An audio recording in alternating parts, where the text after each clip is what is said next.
Welcome to 52 Weeks of Hope. This is where you get to hear how to feel happy, balanced, and worthwhile. How to make that lonely ache vanish and feel empowered, confident, and secure. I'm Lauren Abrams, and today we're talking to the visionary leader, minister, and coach, LaQuita Monley.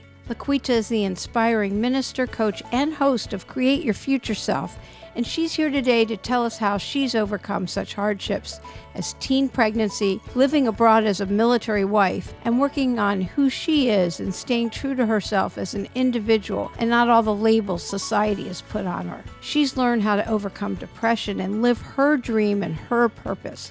She's a mom of 5 and unbelievably, because she's so young, a grandmother of 5. She's here to tell you how to be intentional and live your purpose as well. She's an amazing and super easy person to chat with. Welcome to 52 Weeks of Hope, LaQuita Monley. Wow, thank you so much for having me, Lauren. It's great to be here. I'm excited to have this opportunity to be able to share a little bit of my story and in hopes that prayerfully, if those that are listening hear some of my story, they'll be able to grab some nuggets and use those nuggets to create their future self, to pull them out of where they are and help propel them into the position that they want to be. That sounds perfect. First, you have to tell me if I mispronounced your name. So it's LaQuita. LaQuita. Okay. I wasn't sure how to pronounce LaQuita. Okay. You did great, though. You did great. I've heard some really strange pronunciation of my name, but that was almost spot on. Okay, thank you. Currently, you're a coach and a minister. Is that correct? Yes, I am. Yes, I am. How did you become a minister? What was your road to that? It was not on purpose. It was not on purpose. It really happened. My walk with Christ started out of a place, a really dark place. It was an extremely dark place. My husband and I had been married probably maybe about 10 years at the time, but we didn't like each other. Didn't really want to be together. But we had all of these children. So you don't know what to do. And both of us were raised in very strict Christian homes. So, and coming from the South, from Mississippi, you hear it a lot. You know, you may have even heard it if you have a Christian background, and people will say, well, just go pray. And I'm thinking to myself, but why? What benefit is that? You know, or go to church, and you hear these stories in church, and if you go, you can probably tell them verbatim without having to read it. And I just couldn't figure out what the stories and how this prayer was supposed to have any type of positive impact on what was happening to me at that moment. And I had all of those questions, and I was angry about it, very, very angry about it, because I felt like if I had been living this life all of this time, why were all these bad things happening to me? And so it really started me on a journey to try to figure out who I am and what I want to be. And that's when I really realized that the way that I had been approaching my Christian life was not really the way that God wanted me to approach it. So I had a fresh perspective and a renewed relationship with him. And out of that renewed relationship, he birthed the desire to help others, because really that's what ministry is.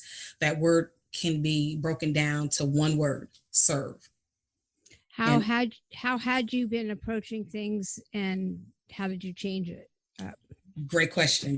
So up until then, you go to church. I didn't want to say I went to church every Sunday, a Bible study every Wednesday. I didn't do that at all. But I went to church. I believed that there was a God. I believed that there was a hell and a Satan. And I knew I didn't want to burn in hell. So if I go to church and I'm a good person, I read my Bible every now and then, I pray the prayer that I was taught to pray as a kid, then that means, especially because I'm a good person, then that means that I have a strong relationship with Christ. And that's not what it is at all. My attendance in church services did not mean that I had a relationship with Christ, or the fact that I read the scriptures sometimes, or that I would even pray the prayer that I was taught to pray, which most people that are Christians are taught at a young age how to pray the disciples' prayer. Many of us call it the Lord's Prayer. That doesn't make you a Christian. I show up to church every day, and that doesn't make me a Christian. And that was something that was really hard for me to grasp, because it had never been presented to me that I needed to have a relationship with God like I have a relationship with my husband. And using that comparison really opened my eyes to a lot of things, to what God wanted from me. He wanted an intimate relationship with me. He wanted to speak to me as much as I wanted to speak to him. He wanted to give me the desires of my heart as much as I needed those desires to be met. And he didn't require anything from me but to love him. And how did that get you out of a dark place? But thanks for asking that. So at that point, because nothing made sense, and the Lord genuinely loved me for me, in knowing that he created me in his image and in his likeness, and that the glory of the Lord dwelled within me. Wow, I am somebody. I am special. I'm not just a Ben's wife. I'm not just Daryl, Devontae, Denise, David, and Marquez's mom. I'm not just these things. I am an individual that was created for a specific purpose. And those other things that I've been focusing so much negative energy on were just hats that I wore. And he helped me, my faith in God helped me to know who I am and the impact that he intends for me to land in the earth. And that helped me to come out of a very dark place. So how did you discover who you are? So here you are. Okay. So you're no longer these labels, mom and wife. So how did you come to realize who you are and what you wanted to do? That came from spending a lot of time in prayer, and journaling has been a very important piece to my walk with Christ. So as I began to journal and ask these questions in prayer, literally asking the question, I'm not calling out the King James, this, thou, these, and no, it didn't happen like that. It's like, God, now that I know who you are and I understand that my prayer is communication with you, I need you to show me who I am. I know who you are. Now tell me who I am in you. And he began to tell me who I am in him, because I learned that the individual that God created me to be has always been there. Every purpose, every plan, every gift, it was always in there. I needed to be in a place of clarity to activate those gifts. And as those things begin to be activated, having a total understanding of this is what you're called to do. And so for me to motivate and to inspire people and to help people move into their destiny comes from words of wisdom, words of affirmation. Sharing my story is a part of me ministering, because there are so many people who are going through what I went through, currently in what I went through, but don't know how to get out. And he'll continue to use me as a voice to help those who need to know, hey, there is an end to this thing. Weeping may endure for a night, but your joy is in the morning. You don't have to stay right there. It's not permanent. If it already happened and you can't get over it, hey, guess what? You're greater than that situation. Well, I don't feel like I'm greater. You are, because the situation is done and over, but you are still standing. So the situation didn't kill you or destroy you. You are greater than that situation. Now let me show you how to use the tools that you gained in that, to be able to motivate and inspire you to overcome even greater things, or how to use it to help others. So what would you tell somebody who is in that kind of a darkness right now? And there's people that aren't Christian who are listening. Yeah. So great question. What I would tell them is simply just repeat what I just said. You are greater than your situation. You are still here. You're standing. It didn't destroy you. Yes, the situation was harmful. You took some bumps, you took some bruises, but you're still standing. And because you had that capacity to stand, now let me walk with you and give you some nuggets along the way that not only, maybe you're standing right now and you're bent over. We're going to help you eventually stand straight up and give you simple wisdom. And the best thing that I found that people want to know in those places is that I matter. I matter. My life matters. I am loved. I am important. I have value, no matter what they've gone through, whether they are the victim or the offender, the habitual offender. They want to know that their life matters. Just show me my error, but show me a solution. And I like to help people find that solution. And oftentimes the solution is within them. They just need to take those blinders off so that they can see the solution. Yeah. And do you help them find the solution? Is that where your coaching comes in? That's where the coaching comes in. So Yeah. how did you decide you wanted to be a coach? That was a fight, honestly. I didn't I didn't want to do it for a long time because as you mentioned, there's a lot of people who in your viewing audience that are not Christian. And for me, because it's such a big part of who I am, I was super concerned that that part of who I am someone may see that and not be able to receive from me. And I didn't want to create an offense, if that makes sense.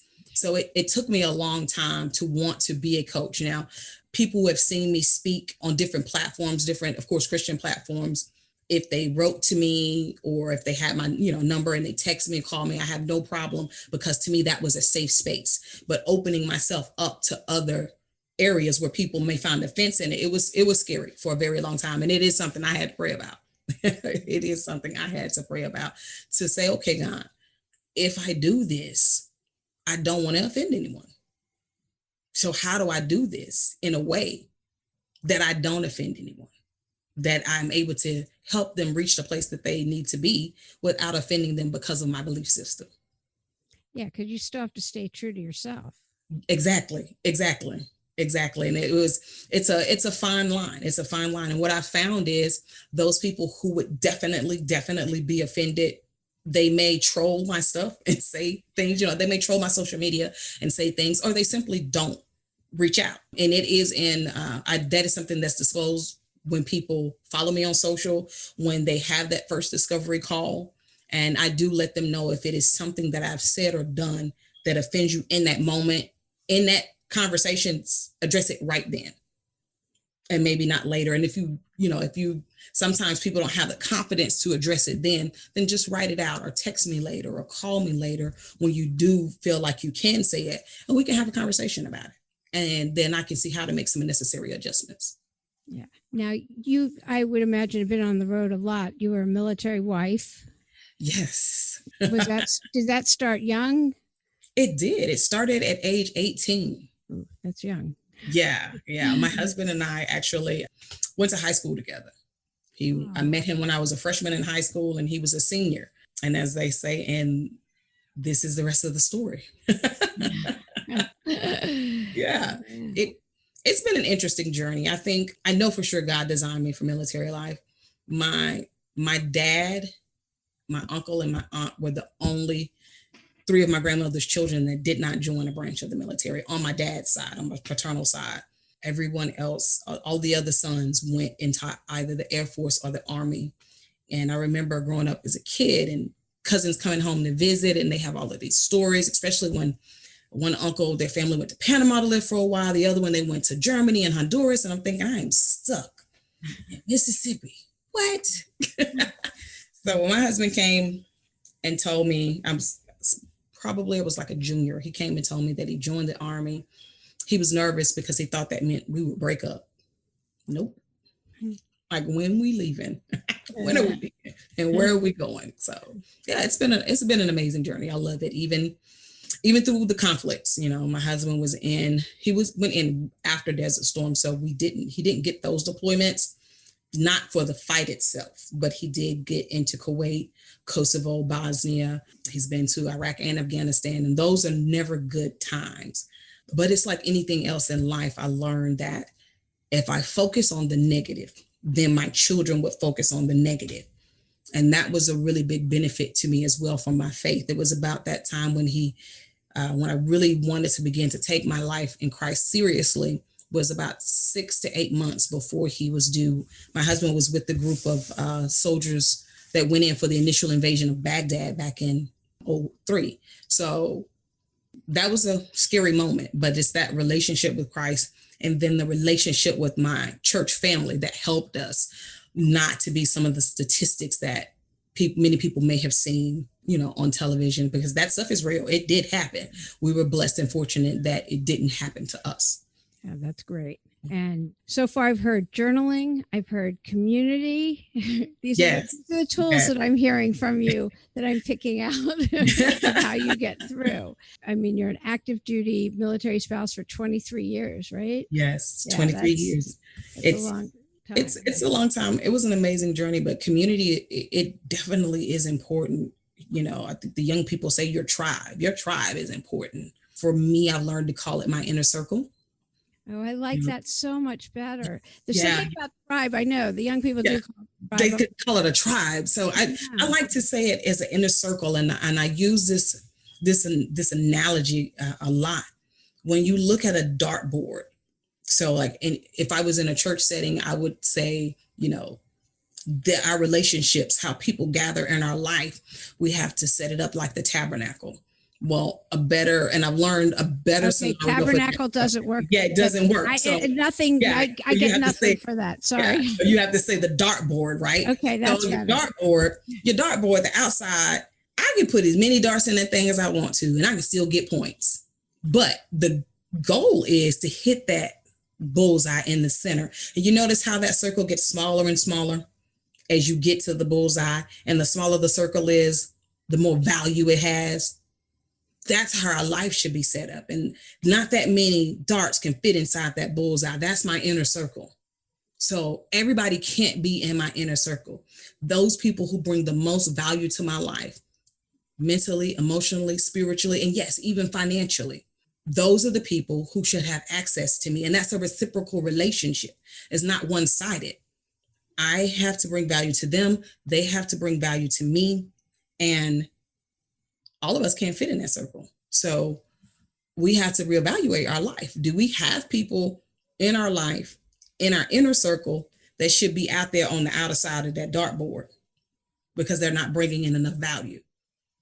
And are the people who can bring the value because of fear or reservations or intimidation or whatever, are we keeping them on the outside when we really need to pull them on the inside? That's so good. I haven't heard that before, and I like that. That's way better than a tribe.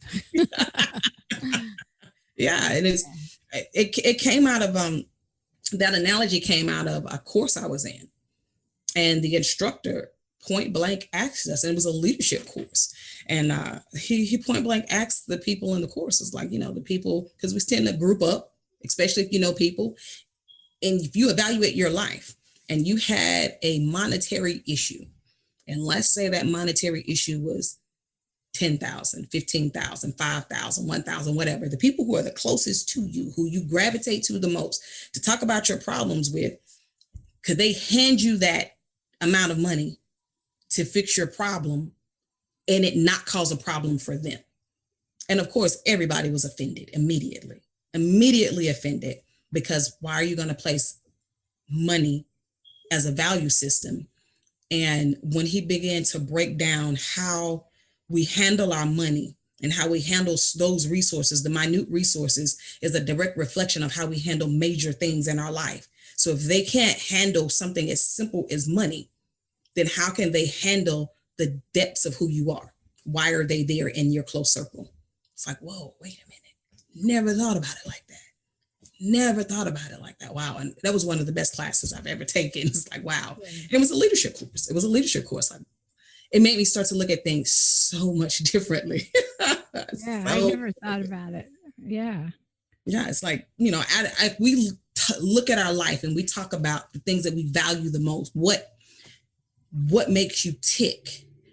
Money generally doesn't fall in there. Is money necessary? Yes, but you're not going to put that in your value system. You're not going to, that's not going to make you feel good or bad about yourself. It's not going to comfort you.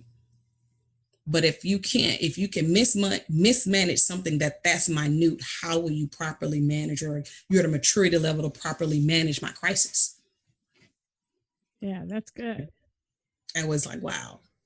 Yeah. And so now I use the dartboard. The dartboard is a much better analogy. Yeah, that one works. And you're also a real estate investor, is that right? Yes, I am. Real estate investing is fun. It's a part of the system that my husband and I have designed to help us gain and maintain wealth. It's if you look at the history of, I would say, for lack of a better word, the rich and famous, real estate is in there. And I didn't really begin to understand how valuable real estate was and how it's so interconnected to what we do especially when we're doing retirement planning and different things of that nature. Even in your business plan, where my office is, am I going to buy it? Am I going to rent it? Is in a prime location? Is it not in a prime location? What kind of foot traffic's coming through there? All of that pertains to real estate and a life of an entrepreneur, a business owner. If I don't have one, I need to get some because that will matter when you go to the bank. It will matter. Yeah, no, that's great. And now you've lived all over the place in the UK, Kenya, Germany. So I lived in Germany and I lived in the UK. Kenya, up until COVID, as I visited Nairobi and a lot of the districts around Nairobi for ministry. I go there frequently, about maybe 3-4 times a year for ministry. And what did you do? Like, what do you do when you go there for ministry? So it depends. Sometimes I go there simply to teach classes. Sometimes I go there and preach at a traditional church service. And then during specific times of the year, I go there to volunteer my time. One of the churches there, they run 2 boarding schools. And that's the thing that's my favorite, to go there. There's a particular tribe in Kenya that still believes in female circumcision. And it's really remote, really out in the bush. And so your regular, I'm living in this century Kenyan, that's not what they do. So this church goes out to develop relationships with the men and the women in these tribes to try to rescue out the girls and the young boys, because we got to break that generational cycle, right? They go out, and when they do, they bring the children there. They house them, they feed them, they clothe them, they educate them. And, just like any normal school, when the child is old enough, they're either going to move out into their own job, career, or they'll go to university at the university of their choosing if they were accepted.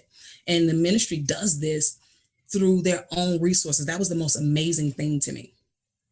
When the first time that I came and they showed me this, they didn't ask me for money. They asked me for prayer. And if I'd help hand out food, hand out water, hand out shoes, or if we had any that we can ship over. And that was the most amazing thing to me, because most of the time when we see things associated with Africa, it's associated with, let me get in your wallet and give some money so that we can dig these wells, we can do this and do that. And not saying that's not a good thing, it's not needed, but that showed me people that were self-sustaining. That if you want to give, you can, but that's not what we're looking for. We're looking for prayer and a little elbow grease if you want to put in some labor. That's it, if you want to do that. And so that's the thing that I love the most. Yeah. And if there's and the education is just so important. I mean, that's kind of everything. It's everything. And so the most amazing story that I have out of that one was on my last trip there, which was April of 2019. I met a family. The daughter was 18. Her family had come, her and her mother had come from the South Sudan, escaping. Her mother helped the child escape a child marriage. The father died, so the uncles no longer wanted to take care of the young lady. So they married her off to an old guy. Mom says, and they came out of a Muslim faith. So mom says, no, I don't want to do this. We're not going to do this. My daughter's not going to be subjected to what I was subjected to. So she escaped with her life. And they ended up in Kenya. As things would have it, they ended up in Kenya, and they met someone that's connected to the ministry that I go to, that I partnered with there. And they brought the whole family in, because mom couldn't go back. She would have died. They would have killed her. Yeah. So they brought mom in, they brought the daughter in, educated the daughter, and helped the mom all at the same time. And so it's like, wow, beautiful things are happening all over the world. We just have to position ourselves to be there. That inspired me to I've got to do better. Yeah, definitely. Got to do more. Is there anything that we can do to help with this ministry and help the female circumcision? Or the biggest thing there, honestly, clothing, shoes, and time. Those are the things that, of course, money, they won't not take your money, but being there to be a voice for a young lady who has never been told that she matters. Yeah. She matters only for birth and cooking and cleaning. but you matter for so much more. Right. So you know what? As part of your podcast, I'll give a link to Okay. this. To this. Awesome. Okay. Yeah. Yeah. We'll include a link to that also. Okay. Yeah, that would be great. How do you now deal and adapt to everything going on with COVID and the pandemic, not being able to hug everyone? To me, and I'm sure most female listeners, I mean, I miss hugging my girlfriends. Yeah. We were in that situation. Again, I was really blessed. My children were in other parts of the city. And at the time, I was actually in February of 2020, I was in Kuwait visiting my husband. And so we had to hurry up and figure out how to get me home so that I could get home. When they realized the severity of everything, they left their apartments and moved in with us. So I had the benefit of having somebody to hug. The grandkids were here, so I got to give out a lot of love hugs during that, especially in the height of it. And they're still here, and which I'm really thankful for that, because I still get to give out a lot of love hugs. But you do. My favorite thing in the day is to go out for my morning coffee, meditation and reading, or mostly reading at my little mom and pop spot. I think probably by May, I was done. Like, yeah. Then we found other outlets. I started doing a lot more lives. I wrote a book. I had a lot of time. So congratulations. Thank you. I didn't know that.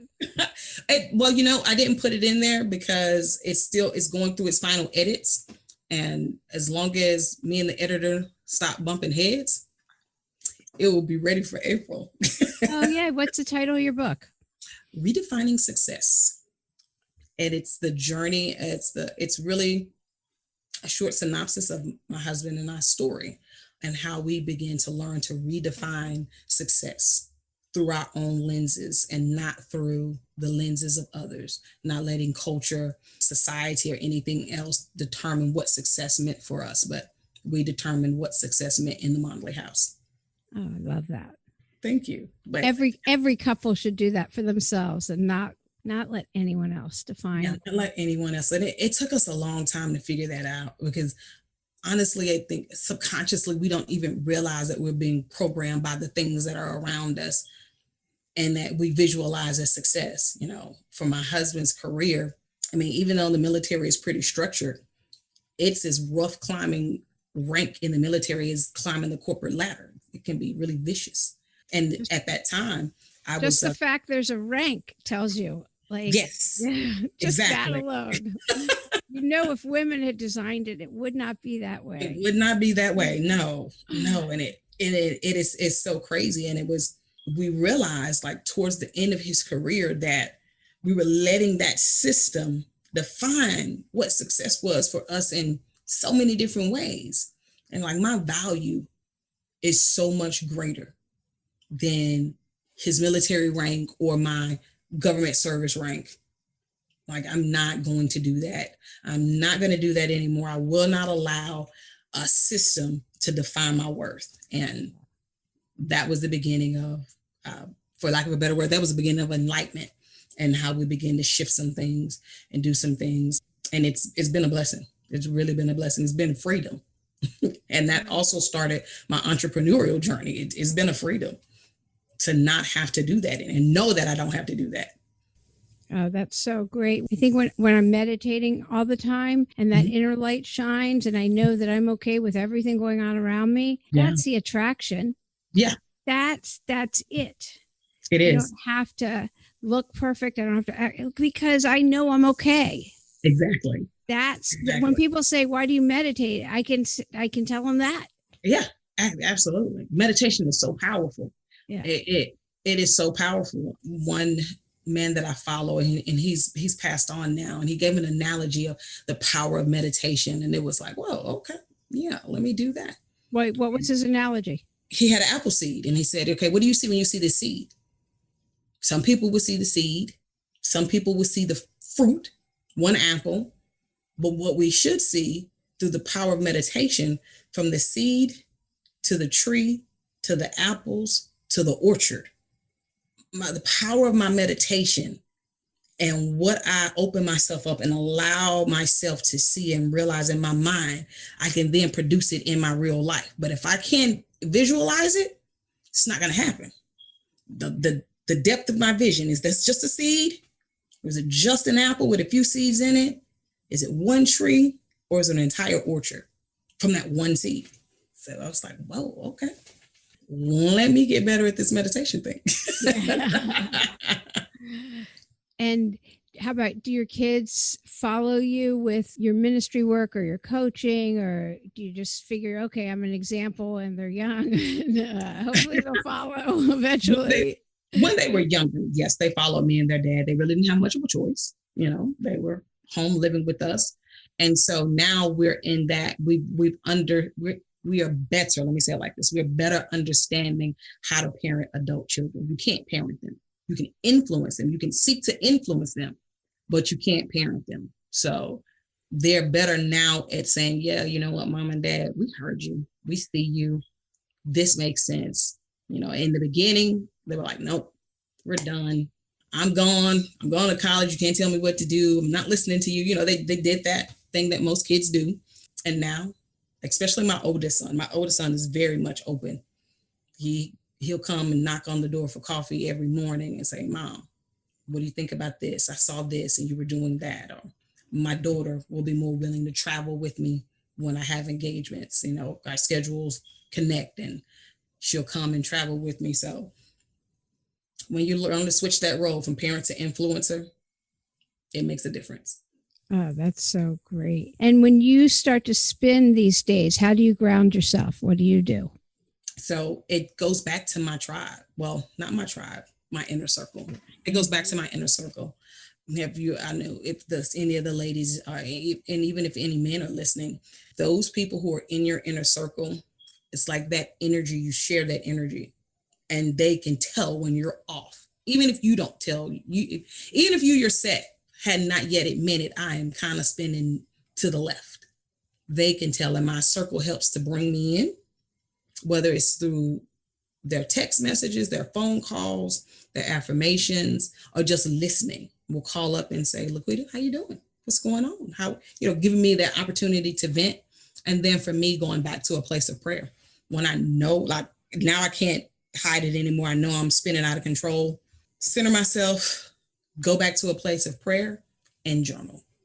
What do you think? What are you most proud of overcoming and how did you do it? Wow. Let's see. The thing that I'm most proud of overcoming is depression.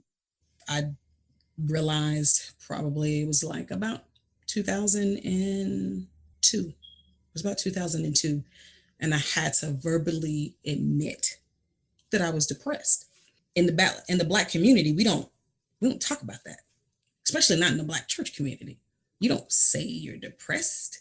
You pray and let the Lord get rid of that spirit for you. Well, it's not really how it works. So I had to deal with that for a long time. Like, I'm Black, I'm a woman, we're expected to do all of these things, and I go to church. I can't say that I'm depressed. That's not how it works. Got enough strength to admit that. Went to a therapist. Still wasn't at the place where I wanted to take medication. I was not willing to take medication. Probably should have been, but I didn't. So she saw me twice a week because she really thought I should have been on medication. And that ended up allowing me to shed some layers from some traumatic experiences from childhood that when I put those defense systems up, it caused problems in my marriage because I'd seen a lot of women not being valued in my childhood. Though my husband had never done those things to me, I would not allow him into that space where he needed to be because those defense systems were up. So I'm going to do this to you before you do it to me because you're a man and that's what you do. And that's not how life works. That's not how life works. And that by far is one of my biggest accomplishments and the thing that I am most proud of, because going through that and peeling those layers back and learning how to recognize when I'm moving in that area, going back in that direction and what I need to do to not do that has not only saved my marriage, it also helped to create a better version of me for my daughter. I only have one daughter, 5 kids, and I have one daughter. And even who I am, as most of the time being the homemaker, that was a direct impact on my sons. So they needed a healthy mom in the house. And that by far is my greatest accomplishment. And being a granny. Could be right there, and being a granny. Yeah. And I think it's really important that you can verbalize all of that for other Black women who don't want to say, hey, I suffer from depression too. Yeah. And there's no stigma. It's just like all these people are finally saying, oh, I had a miscarriage, or I'm having fertility. Yeah.